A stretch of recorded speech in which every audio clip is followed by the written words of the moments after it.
Rahmat. Assalomu alaykum. Avvalambor Qirg'iz Respublikasida bugun mehmonda bo'lib turibmiz. Juda chiroyli konferensiya bo'layapti.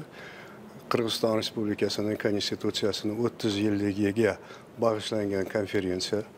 Bu konferensiyada juda ko'p chet ellik mutaxassislar ham ishtirok etishyapti.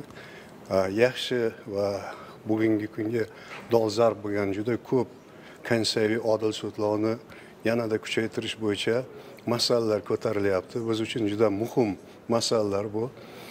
Qirg'iziston Respublikasi Konstitutsiyaviy sudi bilan hozir mana sizlarning ishtiroklaringda kelishuvga qo'l qo'ydik. Biz Qirg'iziston Respublikasi Konstitutsiyaviy sudi bilan hamkorligimizni yanada mustahkamlamoqchimiz.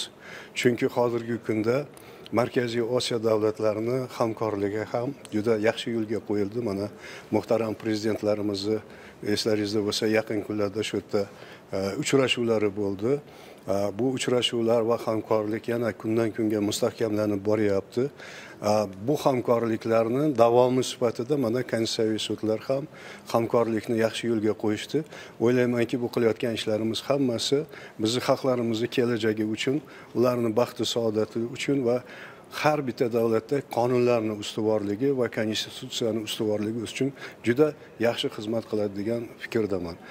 O'zbekiston Respublikasida yaqinda konstitutsiyaviy referendum bo'lib o'tdi. Men bu haqda hozir katta ma'ruza qildim. Konstitutsiyamizda juda katta o'zgarishlar bo'ldi. Deyarli konstitutsiyaning 65% matni, ya'ni teksti o'zgardi, yangilandi. Bu yangiliklar hammasi bugungi kundagi islohotlarimizni yanada rivojlantirish va uni yaxshi natijalarga erishish uchun qilinayotgan huquqiy asoslarimizdan bittasi deb hisoblaymiz. O'zbekiston Respublikasida mana shu yangi konstitutsiya bo'yicha hozir katta ishlar amalga oshirilyapti.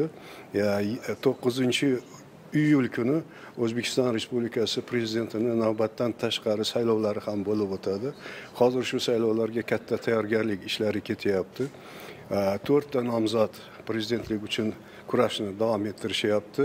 Menimcha o'ylaymanki, sizlardan Qirg'iziston Respublikasidan ham kuzatuvchilar bizning saylovlarimizda qatnashadi va saylovlarimizning maqsadimiz biz yuqori saviyada demokratik prinsiplarga mos ravishda va xalqaro standartlarga mos keladigan saylovlarni o'tkazmoqchimiz.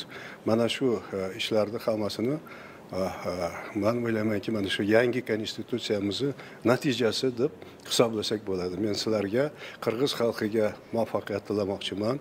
Do'stligimiz, qardoshligimiz, qarindoshligimiz yanada mustahkam bo'lsin.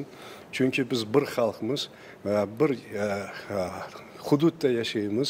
Bizni kelajagimiz ham, taqdirimiz ham, undan keyingi hayotimiz ham hammasi birga bo'lish kerak va juda yaxshi bo'lish kerak degan fikrdaman. Salomat bo'ling.